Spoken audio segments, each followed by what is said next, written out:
Super hit movie Gabbar Singh తర్వాత power star Pawan Kalyan director Harish Shankar కాంబోలో ఉస్తాద్ భగత్ సింగ్ తెరకెక్కిస్తున్నటువంటి విషయం మనందరికీ తెలిసిందే. ఈ సినిమాలో పవన్ మరోసారి పవర్ఫుల్ పోలీస్ ఆఫీసర్ గా కనిపించబోతున్నాడు. పవన్ సరసన యంగ్ బ్యూటీ సిటీలో నటిస్తున్న ఈ మూవీపై అంచనాలు చాలా ఉన్నాయని చెప్పుకోవచ్చును. కొద్ది రోజుల క్రితమే మొదలైన ఈ సినిమా షూటింగ్ పవన్ బిజీగా మారడం వల్ల బ్రేక్ పడింది. ఏపీ అసెంబ్లీ ఎన్నికల్లో టీడీపీ బీజేపీతో కలిసి పవన్ బరిలో దిగిన విషయం అందరికీ తెలిసిందే. అయితే పవన్ మళ్ళీ మూవీ సెట్స్లో ఎప్పుడు అడుగు పెడతారో చెప్పలేం. దీంతో హరీష్ శంకర్ రవితేజతో ఇటీవలే మూవీ స్టార్ట్ చేశారు. మిస్టర్ బచ్చన్ శరవేగంగా షూటింగ్ జరుపుకుంటుంది. అయితే చాలా మంది ఉస్తాద్ కోసం వెయిట్ చేస్తున్నారు. ఇప్పుడు సడన్ గా ఫ్యాన్స్ కు సర్ప్రైజ్ ఇస్తున్నట్లు ప్రకటించారు. ఉస్తాద్ గ్లిమ్స్ కు పవన్ డబ్బింగ్ చెబుతున్న ఫోటోను షేర్ చేసింది మైత్రి మూవీ మేకర్స్ సంస్థ. మార్చి 19న గ్లిమ్స్ రిలీజ్ చేస్తున్నట్లు ఇండైరెక్ట్ గా పోస్ట్ చేసింది. అంటే మరో 2 రోజుల్లోనే గ్లిమ్స్ రిలీజ్ కానుంది.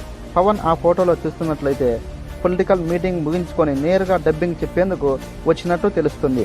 మొత్తానికైతే మార్చి 19న ఎప్పుడెప్పుడు వస్తుందని పవన్ ఫ్యాన్స్ వెయిట్ చేస్తున్నారు. ఈ గ్లిమ్స్ లో పొలిటికల్ డైలాగ్స్ తో పాటు అనేకమైన పవర్ఫుల్ డైలాగ్స్ చెప్పనున్నట్టు తెలుస్తుంది. అవి కూడా కౌంటర్ వేసేలా ఉంటాయని సమాచారం.